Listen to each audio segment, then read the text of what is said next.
Selamat datang di Nagaya Technologies, Gold-backed cryptocurrency with subsidiary projects. Hari ini kita bersama founder dan CEO of Nagaya Technologies, Mr. Yorat Johannes Chandra. Mr. Johannes, how are you? Terima kasih Dani, baik sekali.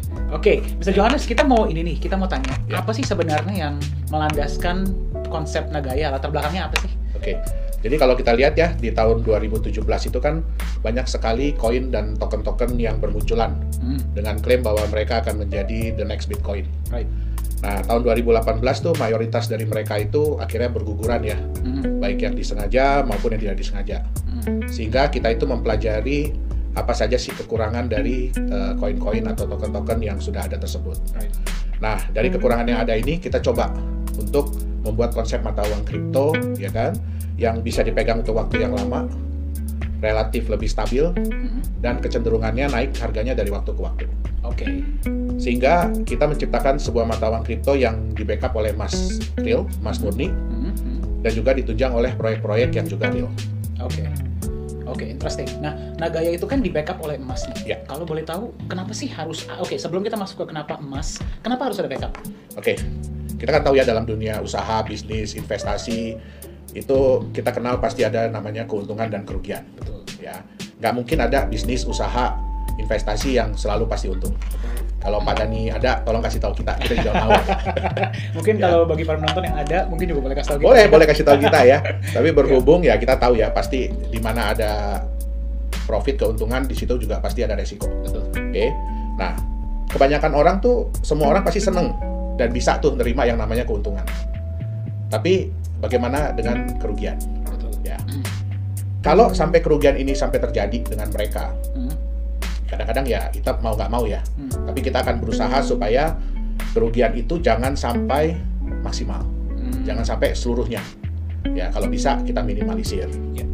Nah, kalau kita melihat dari data-data dari coinmarketcap.com yang ada, lebih dari 90% koin token yang beredar sampai saat ini itu rata-rata kehilangan nilainya. Bahkan ada yang sampai nggak ada nilainya lagi. Oke, nah ini ya terjadi karena di dunia mata uang kripto saat ini itu 99% cryptocurrency itu tidak memiliki intrinsic value. Hanya memiliki market value, di mana market value ini ya sangat bergantung dari tingkat kepercayaan. Gitu. Nah, disinilah fungsi dari backup yang dimiliki Nagaya. Dengan adanya backup ini, nilai dari Nagaya itu tidak akan mungkin mencapai 0. Kenapa? Karena nilai intrinsik Nagaya itu adalah nilai intrinsik dari sesuatu atau aset atau produk yang membackup Nagaya itu sendiri, yaitu emas murni. Jadi nilai intrinsik Nagaya adalah nilai intrinsik emas murni yang membackup setiap Nagaya. Oke, menarik. Tadi ada menyebut mengenai Pak Johannes, ada menyebut mengenai intrinsic dan market value ya. Nanti kita akan masuk ke sana lebih detailnya. Tapi sebelumnya saya penasaran. Ya. Kenapa yang dipilih emas, Pak Johannes? Jadi waktu kita menentukan apa sih yang sebaiknya membackup Nagaya ini ya, kita harus melihat dulu beberapa faktor. Jadi ada beberapa faktor yang kita nilai. Di antaranya itu adalah yang pertama, backup itu harus dikenal dan diakui oleh semua orang di seluruh dunia. Jadi intinya kalau kita nyebut backupnya apa, semua orang harus tahu. Oh, itu barangnya. Oh, itu produknya. Itu dia. Nah, yang kedua, harus terbukti telah digunakan selama puluhan, bahkan mungkin kalau bisa ratusan atau ribuan tahun sebagai alat yang pelindung nilai. Ya, jadi harus sudah terbukti. Oke, itu yang lebih baik. Semakin lama telah digunakan sebagai alat pelindung nilai, artinya dia sudah terbukti. Oke. Terus tingkat likuiditasnya harus tinggi dan global. Maksudnya apa? Dia mudah ditukarkan untuk aset lain. Contoh, misalkan kalau dalam kehidupan kita sehari-hari kan kita pasti butuh uang fiat ya. Nggak mungkin kita bisa bilang bahwa oh, kripto ini kita bisa pakai di seluruh dunia. Sampai saat ini belum ada cryptocurrency yang benar-benar diterima sebagai alat pembayaran di seluruh dunia. Bahkan Bitcoin sekalipun. Ya, jadi kita butuh yang tingkat likuiditasnya tinggi dan harus global. Jadi jangan cuma di Indonesia, cuma di Singapura, cuma di Korea, cuma di Amerika gitu. Nggak bisa, kita harus di global. Nah, backup ini pun harus bisa diklaim. Harus bisa diklaim dengan mudah dan dalam jumlah yang beragam. Gitu. Jadi, kalaupun ada backup tapi tidak bisa diklaim, ya itu juga sebenarnya percuma. Betul. Oke. Tapi yang lebih penting, backup ini bukan hanya klaim semata ya. Jadi bukan cuma kita bilang bahwa kita ini di backup. Gitu. Tapi tapi cuma klaim aja. Tetapi backup ini pun harus bisa diverifikasi. Artinya harus transparan dalam soal jumlah, terus di mana backupnya berada, dan harus bisa dilakukan independent audit. Oke. Ya. Jadi transparansi itu sangat penting ya, Pak Johannes ya. Betul. Oke. Nah, berarti untuk Nagaya sendiri sebelum dijual kepada publik, berarti emasnya sudah ada dong? Oh, belum. Kita belum ada? Belum. Oke. Karena gini, konsep kita ini kita bukan jualan emas. Ya, kita bukan jualan emas. Tetapi kita menyediakan mata uang kripto yang di-backup oleh emas. Nah, dari dana hasil penjualan Nagaya, itu tidak semuanya kita gunakan untuk proyek atau bisnis kita. Sebagian besar, persentase yang terbesar itu kita gunakan untuk membeli, untuk cadangan ya. Nah, untuk backup. Nah, kita akan gunakan untuk membeli emas murni. Dan emas ini akan kita simpan di sebuah tempat penyimpanan khusus emas, perak, platinum, titanium yang berada di negara Singapura. Oh, jadi emasnya disimpan di Singapura ya, Pak Johannes ya? Oke. Kenapa di Singapura, Pak Johannes, kalau boleh tahu? Ada alasan tertentu kah? Nah, Nagaya ini kan sebenarnya adalah proof of ownership ya. Jadi bukti kepemilikan dalam bentuk digital. Nah, bukti kepemilikan apa? Dia ini adalah bukti kepemilikan sejumlah emas yang ada di dalam tempat penyimpanan tadi, tempat penyimpanan di Singapura tadi. Artinya setiap Nagaya itu secara nyata di-backup oleh sejumlah gram emas. Kalau nantinya ada yang membuktikan bahwa dia adalah pemilik sejumlah Nagaya, berarti dia berhak atas sejumlah emas di dalam tempat penyimpanan tersebut. Oke. Contoh, kalau mungkin Pak Dhani, kalau kita nanti ya udah dinyatakan bahwa setiap Nagaya itu sudah di-backup oleh 0,1 gram emas murni, Pak Dhani bisa menunjukkan ke kita bahwa, oh, saya punya 100.000 Nagaya. Artinya tinggal 100.000 dikali 0,1 gram. Artinya Pak Dhani itu berhak atas 10.000 gram atau 10 kilogram emas murni. Nah, emas yang membackup setiap Nagaya inilah yang menjadikan Nagaya memiliki intrinsic value, yaitu nilai emasnya itu sendiri. Nah, untuk menunjang tingkat kepercayaan, ya kalau kita bilang bahwa kita simpan di sebuah tempat, tapi kalau tempat itu orang nggak ada yang kenal, orang nggak ada yang tahu, apakah itu bisa dipercaya? Nggak bisa. Nggak gampang. Nah, akhirnya kita membutuhkan sebuah tempat yang bukan hanya bisa menjamin keamanan emas Nagaya tersebut, tetapi tempat itu juga harus berada di negara yang dikenal secara global dan memiliki reputasi yang baik. Nah, kenapa kita pilih Singapura? Karena banyak perusahaan, institusi finansial, bahkan perbankan yang menyimpan cadangan emasnya di Singapura. Termasuk di tempat yang sama dengan yang Nagaya gunakan. Nah, ini penting. Ini penting karena Nagaya ini adalah mata uang kripto yang kita harapkan bisa diterima secara global di seluruh dunia. Artinya, semua orang kita mau merasa aman, merasa nyaman, tahu bahwa emas Nagaya itu benar-benar disimpan di sebuah tempat yang bisa dipercaya. Oke. Berarti kepercayaan itu sangat dijaga oleh Nagaya. Betul. Ya? Oke, itulah kenapa disimpannya di Singapura. Karena memang banyak orang yang sudah mengetahui seluruh dunia bahkan bahwa Singapura itu adalah tempat yang sangat aman untuk menyimpan. Dan kan banyak yang bilang bahwa Singapura itu adalah Swiss-nya Asia. Betul. Swiss-nya Asia. Oke, jadi itulah mengapa gold dari Nagaya disimpan di Singapura. Betul. Oke. Tapi kan nggak semua orang bisa datang ke Singapura untuk misalnya setiap berapa bulan sekali ngecek emasnya. Nah, itu gimana tuh, Pak Johannes? Oke. Itu sebenarnya salah satu alasan kita memilih The Safe House Singapura sebagai tempat penyimpanan emas dari Nagaya. Di Singapura itu sebenarnya banyak tempat penyimpanan barang berharga. Tetapi kenapa kita pilih The Safe House? Karena The Safe House ini memiliki SOP, jadi prosedur operasi yang dapat menunjang prinsip transparansi yang mau kita jalankan di Nagaya. Nah, kalau kita ingin menyimpan emas di The Safe House ini, itu berbeda dengan di bank. Kalau di bank, Pak Dhani pergi ke bank, mungkin Pak Dhani punya kotak penyimpanan di sana ya, punya safe deposit box. Begitu Pak Dhani datang, Pak Dhani bilang sama petugas banknya, oh saya mau simpan sesuatu, atau saya mau akses safe deposit box saya ini. Nah, biasanya kan setelah petugas banknya buka, dia akan keluar. Karena dia tidak boleh tahu sebenarnya apa yang Pak Dhani simpan, apa yang Pak Dhani masukin atau keluarin. Nah, ini sangat berbeda dengan The Safe House. Oke, di The Safe House pada saat kita datang, kita mau menyimpan, petugasnya akan ngambilin box kita. Oke. Oke, dia verifikasi dulu apakah benar kita punya akses ke box tersebut. Kemudian petugasnya akan datang, ya, bawa box kita. Nah, box kita ini biasanya disegel. Jadi ada nomor segelnya. Nah, mereka akan mengeluarkan dokumen bahwa benar pada saat kita mengakses box tersebut, nomor segel yang terpasang tuh nomor misalkan 123. Oke. Setelah kita nyatakan sama-sama bahwa nomor segel ini sama, akhirnya dipotong segelnya, dibuka sama kita kuncinya. Memang kunci pihak Nagaya yang megang. Oke. Nah, begitu sudah dibuka, baru dicek lagi sama-sama. Nih ya, emasnya sesuai dengan dokumen terakhir. Nah, setelah itu kita nambah emas, ya kan? Pada saat kita nambah emas, sebelum kita memasukkan emasnya ke dalam kotak itu, pihak The Safe House akan mendata emas apa yang kita masukkan bersama dengan emas-emas yang lain yang ada di kotak tersebut, sehingga daftar kita jadi bertambah dengan emas baru. Nah, setelah kita nyatakan bersama-sama dengan pihak The Safe House bahwa oh ya benar, ini jumlahnya sudah sama, nomor serial number emasnya sudah sama, jumlah dalam gramnya sudah sama. Oke, saya dari pihak Nagaya atau kita punya manajemen yang lain, direksi-direksi yang lain, ya, kita harus tanda tangan surat tersebut bersama dengan 2 orang staf dari The Safe House. Wow. Ya. Oke, dengan 2 orang staf dari The Safe House. Kemudian kita kunci, dipasang segel yang baru. Kalau segel ini kan dikeluarkan dari pihak The Safe House, bukan dari kita. Dan nomor serinya tidak mungkin sama. Nah, mungkin sekarang yang dipasang tadi kan 123 ya.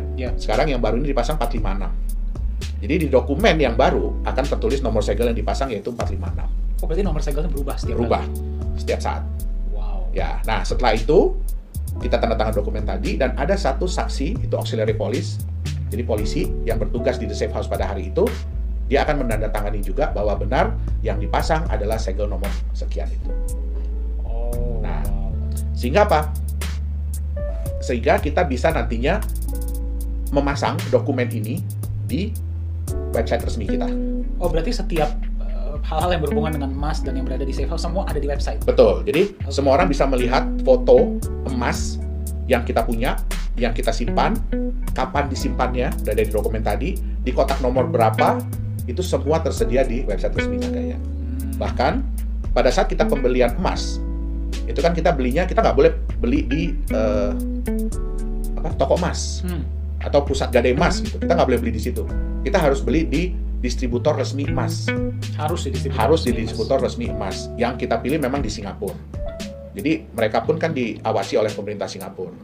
Jadi nggak mungkin kita bisa naikin harga, kita bisa nitip, tolong dong harganya tulis sekian gitu. Ya kita tahu lah Singapura kayak apa. Ya, nggak sembarangan. Nggak sembarangan, betul. Jadi mereka nggak bisa sembarangan memanipulasi data atau ngarang-ngarang nilai gitu. Betul. Oke, jadi betul. Kita ingin semuanya transparan, semua orang bisa melihat emas yang dibeli, dan apakah benar emas itu sudah disimpan, kapan disimpannya, di kotak nomor berapa. Nah, semua itu tertera di websitenya Nagaya, website resmi dari Nagaya. Nah, untuk menambah juga kenyamanan, kita tahu kan bahwa itu kan berarti klaim dari pihak Nagaya dan dari pihak The Safe House. Betul. Nah, kita ingin supaya gini, yang namanya transparansi itu tidak ada batasnya. Tapi kita ingin setransparan mungkin yang kita bisa. Sehingga kita juga sudah menunjuk auditor independen yang nantinya akan secara rutin ya memeriksa jumlah emas yang ada di kotak penyimpanan Nagaya. Oh, berarti kotak penyimpanan itu pun diaudit secara rutin? Betul. Oke. Itu dia. Kita akan ada independent auditor. Supaya apa? Ini menambah kenyamanan. Ya, menambah kenyamanan, keamanan, dan meningkatkan kepercayaan dari pemilik Nagaya. Itu dia. Berarti walaupun para pemegang Nagaya nanti ke depannya tidak bisa ke Singapura setiap misalnya sebulan sekali, 2 bulan sekali untuk memeriksa, mereka tetap bisa melihat semuanya di website. Betul. Bahkan hasil auditnya pun nanti akan ada di website. Betul. Oke. Betul. Jadi kalau suatu waktu Pak Dani datang, ya kan, ke kantor Nagaya di Singapura, mungkin lagi main-main, nanti saya mau lihat dong emas yang nomor seri sekian. Nah, kita harus bisa menunjukkan. Dan itu akan ada pastinya bisa ditunjukkan di dalam. Betul. Oke. Berarti transparansi itu sangat dijunjung tinggi oleh Nagaya ya Pak Johannes ya? Karena itu yang nomor 1. Itu alasan utama kita, dan itu sebenarnya hal yang hilang, yang belum ada dari mata uang kripto. Itu dia. Berarti ini akan memberikan kenyamanan ekstra juga bagi para pemegang Nagaya. Ya. Ya. Oke. Pak Johannes, pertanyaan saya selanjutnya seperti ini. kita kan tadi mengatakan bahwa dari hasil penjualan koin atau cryptocurrency Nagaya itu sebagian akan digunakan untuk membeli emas. Betul. Berarti masih besar, ada sebagian besar. Berarti masih ada sebagian lagi. Nah, itu digunakan untuk apa tuh, Pak Johannes? Presentasi terbesar kedua dari hasil penjualan Nagaya tadi adalah kita gunakan untuk menjalankan proyek-proyek real, jadi bisnis real ya yang akan dikerjakan oleh Nagaya. Nah, kita sudah menyiapkan sebenarnya ada 2 proyek. Yang pertama itu adalah fasilitas pengolahan pemurnian mineral logam yaitu emas dan tembaga. Itu berlokasi di Sulawesi Tengah. Sulawesi Tengah. Betul. Sebenarnya fasilitas ini sudah pernah berjalan berjalan selama 6 bulan di tahun 2015. Nah, tetapi karena ada permasalahan manajerial saat itu ya, sehingga terbengkalai. Nah, kita mengambil alih fasilitas ini tahun 2018. Ya, dan nantinya dengan hasil penjualan Nagaya, fasilitas ini tuh akan kita perbaharui mesin-mesinnya ya, karena udah lama nggak berjalan. Jadi kita perbaharui peralatan-peralatannya, terus kita mulai kembali operasionalnya, dan kita juga akan tingkatkan kapasitas yang sudah ada ini. Itu dia. Nah, yang kedua itu adalah penambangan mineral logam, yaitu nikel. Ini berlokasi di Sulawesi Tenggara. Nah, penambangan ini sebenarnya sudah berjalan 15 tahun. Ini merupakan perusahaan keluarga dari saya. Nantinya dari hasil penjualan Nagaya ini, kita akan menyiapkan peralatan dan tenaga kerja, sehingga kita bisa memulai operasi penambangan di lokasi ini. Dengan kata lain tuh sebenarnya di awal ini kita akan numpang nambang di lokasi ini. Nah, tentu saja hal ini kita kan mau Nagaya ini berjalan dengan cepat, sehingga semua orang bisa merasakan benefit atau manfaat dari memiliki Nagaya secara cepat. Betul ya, pasti. Nah, kenapa kita istilahnya numpang nambang ini? Karena ini akan sangat menghemat waktu dan biaya. Kalau kita mau mulai nambang sendiri dari awal, pasti ya kan, pasti ya kita harus beli lahan terlebih dahulu, kita harus urus segala perizinan, ya kan, dan itu pasti memakan waktu dan biaya. Setuju. Sambil seiring dengan kita melakukan penambangan di tempat ini, kita pun akan mencari lahan kita sendiri.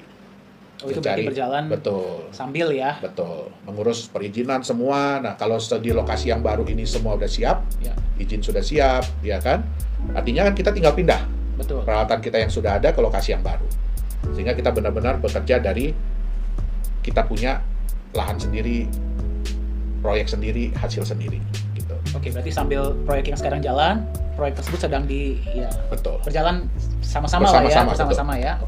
Menarik, Pak Johannes. Sejalan juga dengan perkembangan penjualan Nagaya, kita akan mencari usaha-usaha atau bisnis-bisnis baru, proyek-proyek baru, ya, dengan kata lainnya kita akan diversifikasi usaha dan proyek kita. Berarti nanti setelah 2 proyek yang sudah berjalan, pasti kedepannya akan ada proyek-proyek lain. Betul. Yang apakah harus tambangkah atau bisa yang lain? Enggak, makanya kan kita akan diversifikasi. Kita akan cari proyek-proyek lain. Jenis yang lain ya.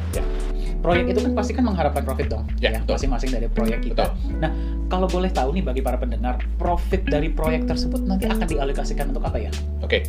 Nah, tentunya kan profit dari proyek ini kan harus mendatangkan manfaat benefit bagi para pemilik atau pemegang Nagaya. Nantinya setiap bulan itu 60% dari profit setiap proyek akan kita alokasikan untuk manfaat tersebut. Nah, dengan beberapa cara. Yang paling besar itu adalah persentase yang akan kita gunakan untuk membeli tambahan emas yang akan kita simpan di tempat penyimpanan emas Nagaya tadi. Nah, 40% yang lainnya itu akan digunakan untuk kebutuhan manajemen. Ya, seperti untuk menjalankan proyek yang sudah ada, meningkatkan kapasitas proyek, terus juga untuk biaya tempat penyimpanan, untuk biaya audit dan lain-lain. Gitu. Berarti mayoritas dari profit tersebut akan digunakan juga untuk menambah jumlah emas di dalam tempat penyimpanan Nagaya. Berarti jumlah emas per Nagaya akan meningkat, dan jumlah Nagaya kan akan tetap sama tuh, 50 juta Nagaya. Berarti bisa dibilang bahwa jumlah emas setiap Nagaya akan terus naik. Ya, betul.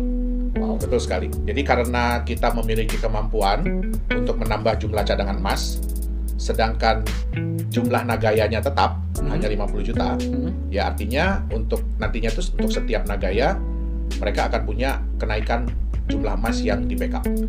Ya. Nah, dengan konsep seperti ini, kita tuh bisa memberikan nilai tambah bagi para pemegang atau pemilik Nagaya. Yang pertama yaitu dengan meningkatnya jumlah emas yang membackup setiap Nagaya, artinya kan nilai intrinsik Nagaya itu bisa terus meningkat atau naik. Ya, karena dua hal. Yang pertama kan jumlah emas setiap Nagayanya bertambah. Terus yang kedua, kenaikan harga emas dunia. Seperti yang kita lihat kemarin, harga emas kan melonjak cukup tinggi ya. Nah, dengan kenaikan nilai intrinsik ini, artinya sejalan dengan waktu, kita bisa menurunkan tingkat resiko dari pemilik atau pemegang Nagaya. Nah, benefit yang kedua yang lebih menarik lagi adalah dengan penambahan emas setiap Nagaya ini, tentu saja membuat pemilik pemegang yang sudah ada kan lebih berat ya, lebih sayang untuk jual Nagayanya kan. Betul. Ya, karena mereka lihat kan, Nagaya mereka, jumlah emas setiap Nagayanya terus bertambah. Betul. Nah, sedangkan bagi yang belum punya, kalau mereka tahu konsep Nagaya ini, tentu kan mereka jadi ingin punya nih. Nah, tapi kan Nagaya ini terbatas. Artinya apa? Kedepannya, mereka harus mendapatkan Nagaya ini dari pemilik atau pemegang yang sudah ada. Betul. Nah, disinilah tercipta market value yang kita prediksi akan stabil dengan kecenderungan itu meningkat. Itu dia. Wow, berarti ini bagi para pendengar ya, berarti nilai intrinsik Nagaya ini akan naik dengan meningkatnya jumlah emas. Betul. Dan juga nilai marketnya akan naik karena jumlahnya terbatas ya. Betul. Wow. Karena permintaan kan pasti akan meningkat kalau orang sudah melihat konsep dari Nagaya ini kan, pertambahan jumlah emas untuk setiap Nagayanya. Betul, betul. Dan itu akan terjadi secara otomatis ya bagi para pemegang. Betul. Wow. Oke. Nah, kan sering kita dengar ya, Pak Johannes ya, bahwa dalam waktu 5 tahun Nagaya itu akan setelah terjual, diprediksi, betul. Ya, setelah terjual habis, nilainya bisa mencapai 100 kali lipat atau $100 betul. per Nagaya. Betul. Nah, Nagaya. itu gimana caranya sih Pak Johannes? Bisa diilustrasikan nggak? Ya, oke. Jadi kan kita kembali lagi ya, sebenarnya untuk menciptakan nilai market, yang selalu meningkat, itu ada 3 hal yang harus dicapai oleh sebuah produk atau aset. Apa yang pertama, produk itu harus terbatas jumlahnya, limited edition. Kalau kita lihat kan semua produk yang limited edition itu kan biasanya harganya lumayan tinggi ya. Betul. Nah, dan kecenderungannya itu selalu meningkat karena semakin barang itu semakin sulit didapat, berarti harganya pun akan semakin meningkat. Betul. Yang kedua, kita harus bisa meredam supply di market. Artinya apa? Kita harus membuat orang-orang yang sudah memiliki aset atau produk tersebut itu berat kalau mau menjual. Jadi biasanya menjual itu karena sudah terpaksa atau karena memang ada tawaran yang luar biasa bagus. Betul. Kalau nggak bakal dilepas ya. Betul. Nah, yang ketiga, apa yang membuat orang yang belum punya itu ingin memiliki? Dan semakin tinggi tingkat keinginan untuk memiliki itu, artinya kan orang itu akan semakin ingin memberikan harga penawaran yang paling bagus, yang tertinggi supaya mereka bisa dapat. Betul. Nah, jadi 3 hal itu yang harus dimiliki oleh sebuah aset atau produk kalau dia ingin harga marketnya meningkat. Nah, kalau boleh saya ilustrasikan ke Pak Dhani ya tentang harga market Nagaya ke depannya ini. Nah, itu kita harus ilustrasi dengan sebuah kotak. Oke. Sebuah kotak nih ya. Ini contohnya dengan kotak ini. Ya. Pakai kotak ini ya. Nah, kotak ini hanya ada 1000 unit di dunia, hanya ada 1000 kotak nih di dunia. Berarti terbatas ya. Terbatas. Pak Dhani ini kebetulan salah satu orang yang beruntung bisa membeli kotak ini seharga $100.000 US. Dan ini kotak terakhir yang Pak Dhani beli. Ini berarti kotak nomor 1000 ya? Nomor 1000, betul. Ya. Nah, pada saat Pak Dhani buka kotak ini, ya, di dalamnya itu ada emas senilai $50.000 US. Oh, setengahnya? Berarti setengahnya kan? Ya. Nah, kalau Pak Dhani hanya bercerita ke teman bahwa Pak Dhani beli kotak ini $100.000 US, dan di dalamnya ada emas $50.000 US. Pasti teman-teman Pak Dhani akan bilang, wah, Pak Dhani ini kena bohong, kena tipu saya, ya kan? Tapi bagaimana kalau bulan depan Pak Dhani buka kotak ini dan Pak Dhani lihat bahwa nilai emas di dalamnya itu bukan cuma nilai ya, tapi jumlah emasnya itu sudah bertambah. Sehingga sekarang nilai emas di dalamnya itu jadi $55.000 US. Oh, naik sendiri? Naik sendiri. Oke. Nah, kemudian bulan depannya lagi naik lagi. Ya, jadi $58.000 US. Dia naik sendiri ya? Iya. Bulan depannya lagi naik lagi jadi $60.000 US. Wow. Nah, kalau Pak Dhani menceritakan kotak ini kepada teman-teman, pasti mereka akan bilang hal yang berbeda kan. Pertama mereka bilang, oh Pak Dhani kena bohong, kena tipu.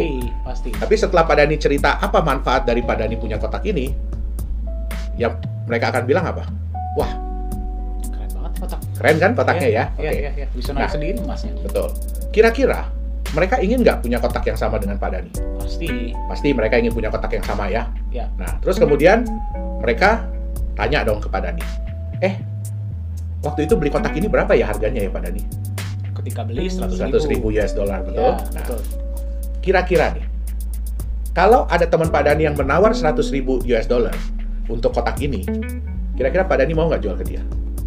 Enggak lah, sayang banget. Iya kan? Ya. Kenapa? Padahal kan di dalamnya tadi emasnya mungkin baru 60.000 US dollar. Tapi kan Pak Dhani melihat ada benefit atau nilai tambah dari kotak ini. Betul nggak? Betul. Setiap bulannya emasnya bisa bertambah. Betul. Jadi yang dilihat adalah future potential ya. Potensi masa depan. Ya. Oke. Nah, mungkin nggak ada yang menawar 2 miliar? Mungkin aja. Mungkin. Kenapa? Karena dia melihat potensi masa depan. Itu yang pertama. Yang kedua, karena kotak ini udah nggak ada lagi yang jual. Perusahaan udah nggak jual lagi. Jadi mau tidak mau dia harus berusaha untuk menawar kotak ini dari Pak Dhani atau dari 999 orang lain yang punya kotak ini. Ya kan? Nah, mungkin nggak ada yang nawar 5 miliar? Mungkin aja. Mungkin. Mungkin. Nah, inilah yang disebut dengan market value. Market value itu berarti value yang diberikan oleh pasar. Oke. Jadi mereka mau menilai berapa. Bukan hanya berdasarkan intrinsic value yang ada, tetapi berdasarkan dari future. Oke, ya, dari potensi masa depan, betul. Nah, itu dia yang harus dilihat. Oke. Nah, anggap Pak Dhani misalkan sudah mau setuju ya, jual 5.000 mau jual 5 miliar. 5 miliar. Oke, sudah setuju mau jual 5 miliar. Terus Pak Dhani yang biasanya emas di dalam ini nambahnya mungkin hanya 5.000 dolar per bulan. Ya, sebelum Pak Dhani bilang iya kepada orang tersebut yang mau beli, pas Pak Dhani buka, pas dilihat, kok sekarang nambahnya 10.000 dolar ya? Sehari ini ya? Sebulan. Oke. Nah, biasanya kalau perusahaan menjalankan bisnis, menjalankan proyek, semakin lama biasanya profitnya semakin naik atau semakin turun? Semakin naik. Semakin naik kan? Artinya kalau sekarang sudah bisa nambah 10.000 dolar per bulan nilai emasnya, kira-kira bulan depan bisa 10.000 lagi? Bisa aja. Bisa aja lebih. Bisa aja lebih, betul. Nah, dengan begini, Pak Dhani jadi kepikiran lagi kan? Lepas nggak ya 5 miliar tadi? Iya, mau lepas jadi mikir-mikir ya. Jadi mikir-mikir kan? Betul. Kenapa? Betul. Kenapa? Karena kembali ke potensi masa depannya. Betul. Dan yang kedua, kalau Pak Dhani jual ini kepada orang itu dengan harga 5 miliar, kira-kira besok-besok bisa nggak Pak Dhani dapat kotak yang sama dengan harga 5 miliar? Kotak yang sama dengan harga 5 miliar? Ya, kan kotaknya udah dikasih ke orang. Nah, itu dia. Oke. Nah, kotak inilah Nagaya. Oh, berarti kotak ini merepresentasikan Nagaya. Nah, hebatnya lagi, kotak ini bisa dibelah-belah. Oke. Ya, kotak ini bisa dibelah-belah, ya kan? Jadi Pak Dhani bisa jual mungkin hanya sepotong kecil kepada temannya, ya berarti dengan jumlah emas yang prorata. Nah, itu dia. Dan kotak ini dalam bentuk digital. Jadi Pak Dhani nggak harus pegang kotak ini. Jadi kita nggak harus membawa kotak. Nggak harus membawa ini kemana-mana, karena sudah dalam bentuk digital dan sudah di dalam bentuk blockchain sehingga relatif lebih aman, tidak bisa dipalsukan dan bisa dibagi menjadi bagian-bagian yang kecil. Itu dia. Oke. Nah, dari sinilah bagaimana dalam waktu 5 tahun bisa mencapai value 100 dolar per Nagaya. Karena berdasarkan dari kenaikan emas tadi yang kita pasti akan usahakan untuk supaya tingkat kenaikannya selalu lebih tinggi setiap bulannya. Itu yang pertama. Oke. Nah, kemudian apakah emas ini nyata? Ya. Pak Dhani bisa ambil emas yang ada di dalam sini. Dalam kotak ini ya? Dalam kotak itu Pak Dhani bisa keluarkan dalam bentuk emas beneran. Tetapi kalau sudah dikeluarkan berarti kotaknya hilang. Kalau emasnya dikeluarkan, kotaknya hilang? Iya, betul. Oke. Nah, itu dia. Itu ilustrasi bagaimana harga Nagaya bisa meningkat sampai kita harapkan ya, kita prediksi 100 US dollar dalam waktu 5 tahun setelah seluruh Nagaya terjual habis. Oke. Iya. Oke, jelas. Terima kasih Pak Johannes. Ya. Saya dapat kotak. Oke. Nah, tadi berarti kan kita sudah berbicara mengenai bagaimana Nagaya value-nya itu bisa mencapai 100 dolar per Nagaya dalam waktu yang kita harapkan dalam waktu 5 tahun. Iya. Itu dengan meningkatnya jumlah emas dan juga jumlah permintaan di market. Betul. Karena jumlahnya terbatas. Ya. Nah, tadi kan kita berbicara nih Pak Johannes mengenai kotak dan di dalamnya itu ada emasnya. Iya, betul. Ya. Dan kalau di situ emasnya bisa diambil. Ya. Kalau di Nagaya, emasnya bisa diambil nggak? Oke. Nah, karena emas yang kita simpan itu kan emas nyata, emas murni, ya LBMA grade, jadi LME grade, seperti kalau di Indonesia itu setara dengan emas antam. Oke. Bukan emas digital dan bukan sertifikat emas. Ya. Sehingga emas tersebut bisa diklaim oleh pemilik atau pemegang Nagaya. Jadi bisa diklaim. Bisa diklaim, betul. Nah, mereka pemilik atau pemegang Nagaya yang ingin mengambil emasnya, mereka dapat mengajukan pengembalian Nagaya, kemudian mengirimkan Nagaya yang dikembalikan itu ke alamat atau address yang kita sudah tentukan, yaitu burn address. Dan setelah selesai diverifikasi, ya kita akan memberitahukan bahwa emasnya siap untuk diambil. Sejumlah dengan Nagaya yang dikembalikan dan berapa emas yang membackup setiap Nagaya pada saat pengembalian tersebut. Oke, nah Pak Johannes, kita memahami bahwa bagi para cryptocurrency ya dan juga bagi para pemegang, mereka selalu mengharapkan bahwa cryptocurrency ini cepat masuk exchanger nih. Ya.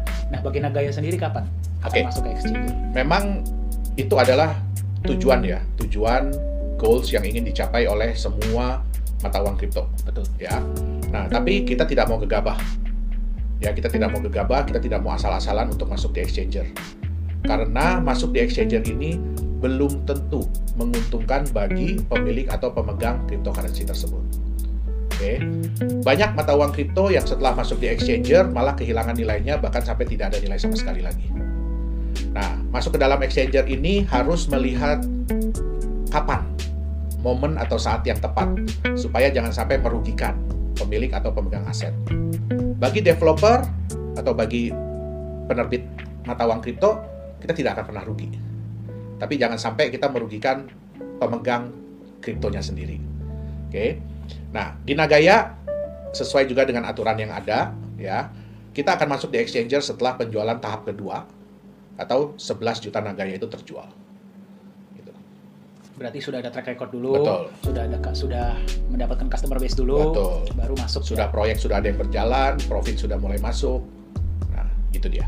Oke, berarti sudah melewati tahap 2, kemudian baru tahap selanjutnya tahap kedua, ya kita akan masuk ke exchanger. Oke, berarti menunggu waktu yang tepat ya, Betul. Pak Johannes, ya? Jadi kita nggak mau asal-asalan untuk masuk ke exchanger. Baik. Ya. Oke, nah ini pertanyaan yang agak menarik, Pak Johannes. Ya. Kalau misalnya kita melihat banyak cryptocurrency di luar sana, ya, mereka mengatakan bahwa mereka bisa mencapai ratusan bahkan ribuan kali lipat dalam waktu yang relatif singkat, mungkin 1 tahun. Ya. Tapi Nagaya kok konservatif sekali ya, maksudnya $100 itu dalam waktu 5 tahun lagi. Itu kenapa ya? Nah, yang pertama harus dilihat adalah apakah harga yang diprediksi oleh mata uang kripto yang lain tersebut itu benar-benar harga market murni atau harga yang memang di-setup oleh perusahaan. Ya, itu yang pertama, oleh developer. Yang kedua, ya dalam dunia investasi ya, investasi orang itu biasanya cuma mengenal profit besar atau kecil. Ya, resiko besar atau kecil. Padahal ada faktor yang ketiga, yaitu waktu. Cepat, dapatnya cepat atau lama. Nah, semua orang tuh pasti inginnya kan profit yang besar, resiko yang kecil.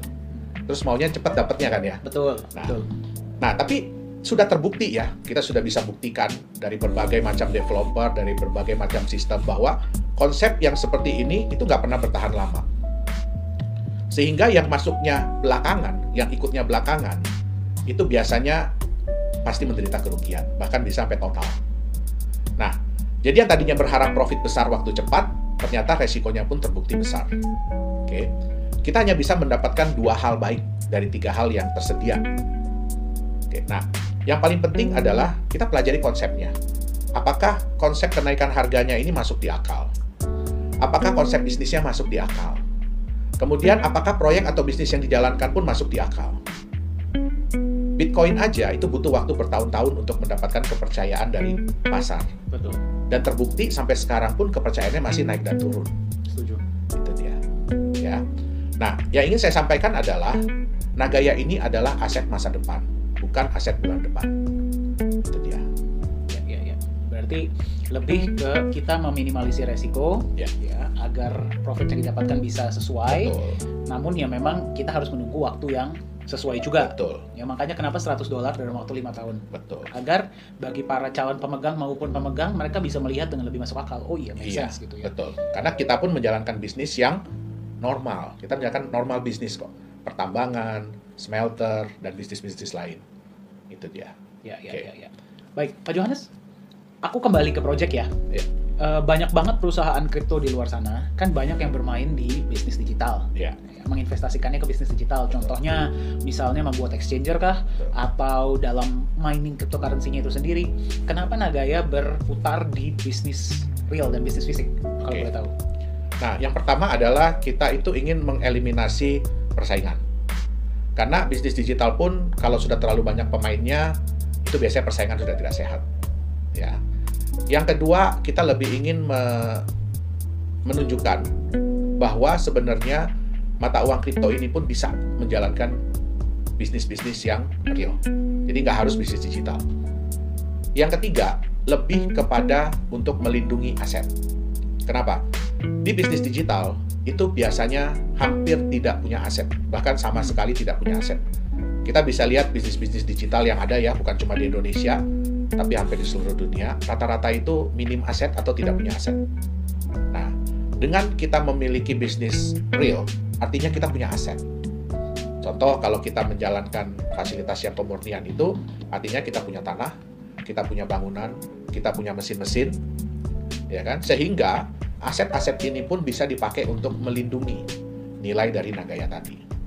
Ingat yang saya bilang bahwa semua orang bisa menerima keuntungan. Betul. Tapi sulit sekali kalau menerima kerugian. Nah, ini adalah salah satu strategi kita ya dalam meminimalisir kerugian. Ini risk management dari company. Gitu. Oke, berarti barrier to entry ya yang pertama, agar karena kalau di bisnis digital kita mengetahui kompetisinya juga nggak sembarangan. Betul. Ya, dengan lebih banyak kompetisi pastinya juga Betul. akan lebih sulit ya. Dan kedua, menunjukkan bahwa cryptocurrency ini juga bisa menjalankan bisnis real. Betul. Dan yang ketiga, melindungi aset. Betul. Oke. Ya. Nah, Pak Johannes, kenapa sih yang sangat dijunjung tinggi oleh Nagaya itu transparansi? Kenapa itu sangat penting bagi Nagaya? Oke. Sebenarnya bukan hanya di Nagaya ya, transparansi itu penting, tapi sebenarnya di semua mata uang kripto itu penting. Faktor kepercayaan dan kenyamanan pemilik atau pemegang mata uang kripto itu sangat penting dalam menjaga kestabilan dan kenaikan harga. Semakin tinggi kepercayaan dan kenyamanan itu, maka mereka akan semakin berat, semakin sulit, semakin sayang untuk menjual mata uang kriptonya. Dan semakin tinggi kepercayaan dan keamanan itu membuat yang belum punya akan berusaha untuk memiliki. Oke. Nah, sehingga dengan terciptanya market dan supply, dengan supply yang terbatas dan permintaan yang tinggi, inilah yang dibutuhkan agar harga market itu bisa naik. Ya. Nah, yang kedua, semua orang bisa membuat klaim bahwa mata uang kripto mereka di-backup oleh aset. Contohnya emas. Ya, bahwa mereka sudah nyimpen 1 ton emas di Singapura, padahal nggak ada yang pernah lihat. Bahwa mereka punya proyek-proyek tambang, tapi nggak ada yang bisa memverifikasi. Kalau semua ini tadi tidak transparan, semua klaim-klaim ini tidak transparan, tidak bisa diverifikasi kebenarannya, tidak bisa ditunjukkan, tidak bisa diaudit secara independen, maka hal ini percuma, tidak akan berguna. Nah, suatu waktu orang akan menemukan ya bahwa hal-hal ini itu sebenarnya tidak ada. Yang terjadi adalah kepercayaan akan hilang. Betul. Kalau kepercayaan akan hilang, otomatis harga akan hilang. Itu dia. Oke, berarti transparansi itu saya setuju. Transparansi itu tidak hanya penting untuk Nagaya, tapi juga sebenarnya untuk semua cryptocurrency lainnya. lainnya. Kripto, betul. Pak Johannes, untuk Nagaya sendiri, rencananya ke depannya seperti apa sih? Oke, yang pasti orang juga banyak bertanya ya, roadmap kita kok berbeda dengan kripto-kripto lain, dengan developer kripto-kripto lain, yang biasanya berdasarkan dari waktu. Ya.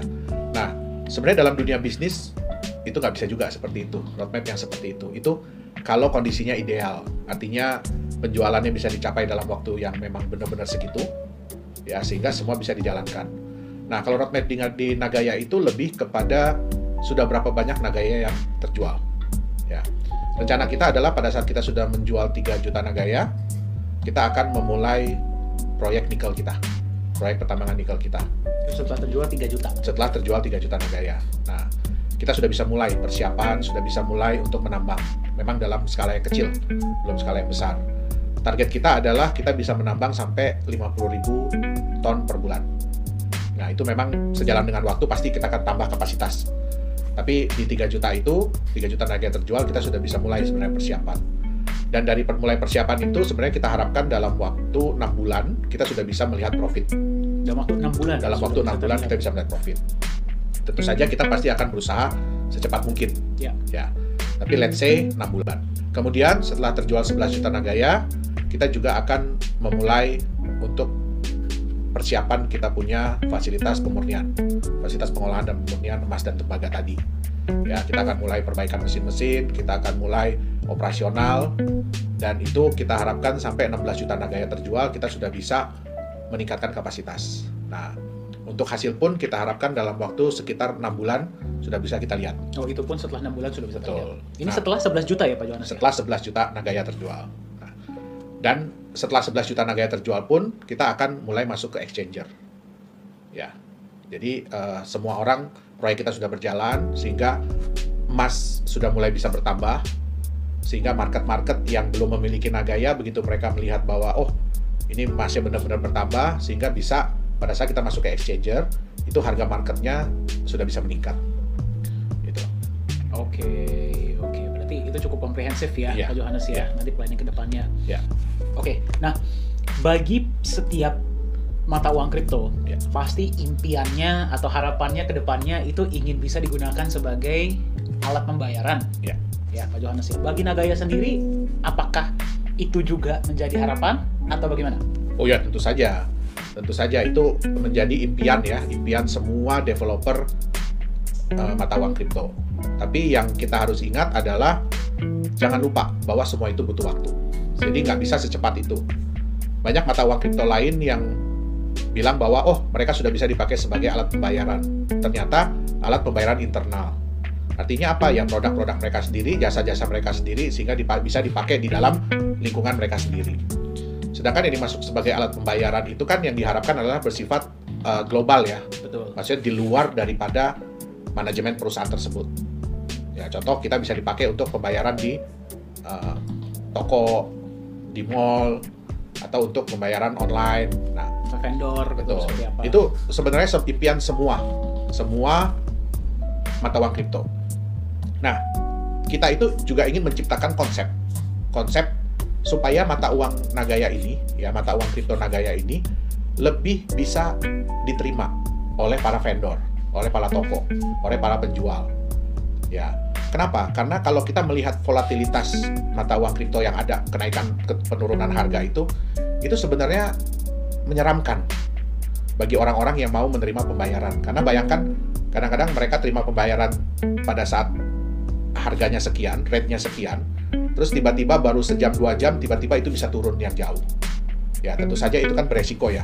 Nah, kita dengan konsep Nagaya ini kita ingin menciptakan mata uang yang relatif lebih stabil dan relatif lebih meningkat. Nah, kebetulan ya kita juga menerima kabar gembira ya beberapa bulan yang lalu. Kita sudah bekerja sama, jadi saya sudah tanda tangan kerjasama MOU dengan satu mall di Korea Selatan, itu di ibu kota baru Korea Selatan, yang akan dibangun mulai tahun 2021 dan direncanakan 2023 sudah beroperasi. Wow. Ya. Nah, mall ini nantinya akan menggunakan mata uang kripto sebagai alat pembayaran. Dan kita berhasil dipilih. Jadi Nagaya ini berhasil dipilih nantinya akan difungsikan sebagai alat pembayaran di seluruh mall tersebut. Wow. Ya. Nah, mall ini sebenarnya nanti ada 5 blok. Jadi yang pertama akan pakai kita adalah blok nomor 4. Ini lebih ke temanya adalah entertainment. Ya, jadi mall ini lebih temanya ke entertainment dan nantinya Nagaya bisa dipakai untuk bertransaksi di sana. Ya. Nah, nantinya jadi ini adalah pilot project ya, project percontohan. Setelah berhasil itu akan dikembangkan ke 4 blok yang lain ya. Jadi total 5 blok. Nah, nanti seiring dengan waktu mungkin bisa diuji coba lagi ke mall-mall berikutnya. Kenapa mereka memilih Nagaya? Karena setelah mereka survei, Nagaya ini yang bisa lebih memberikan rasa nyaman dan aman, terutama bagi yang menerima pembayaran. Betul. Kalau bagi yang bayar tuh nggak masalah, tapi bagaimana dengan yang menerima pembayaran?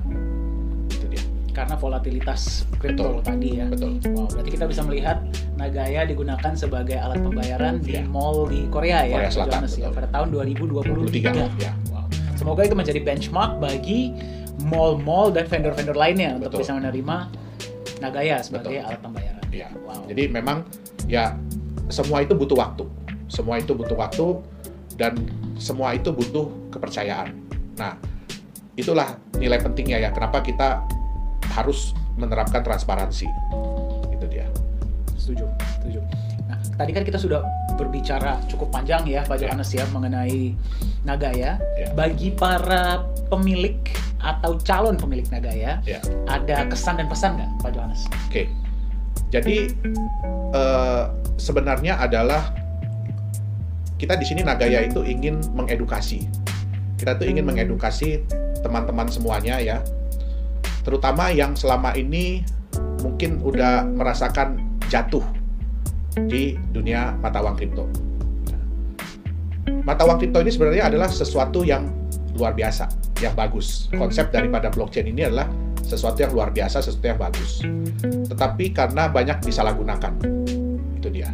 Nah, banyak juga teman-teman yang bertanya kepada saya, sekarang ini kan orang udah pada mulai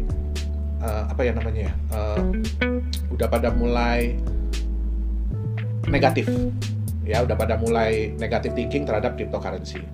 Nah, kenapa kok Nagaya tetap mau hadir? Nah, disinilah fungsinya kita. Kita ingin memberikan sesuatu yang berbeda. Kita ingin memberikan suatu pengajaran bahwa ini bisnis. Walaupun bentuknya digital, tapi ini bisnis. Nah, bisnis itu harus masuk di akal. Bisnis itu harus transparan. Ya, bisnis itu harus accountable. Sehingga bisnis itu bisa berlangsung dalam jangka waktu yang panjang. Nah, dan yang harus diingat adalah bahwa setiap bisnis itu harus punya manajemen resiko. Kita nggak bisa bilang bahwa bisnis kita itu yang terbaik, bisnis kita itu tidak ada resiko. Nggak, semua bisnis ada resiko. Karena saya udah ngejalanin bisnis udah puluhan tahun. Up and down pasti ada. Nah, tapi di sini kita ingin memberikan bukan hanya ingin berjualan Nagaya, tapi kita ingin memberikan satu solusi bagi teman-teman ya. Yang pertama untuk belajar mengenai bagaimana cara memilih mata uang kripto yang tepat.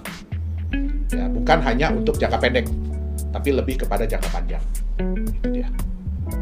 Oke, berarti lebih cerdas lah memilih investasi dan lebih hati-hati ya mungkin. Betul. Ya.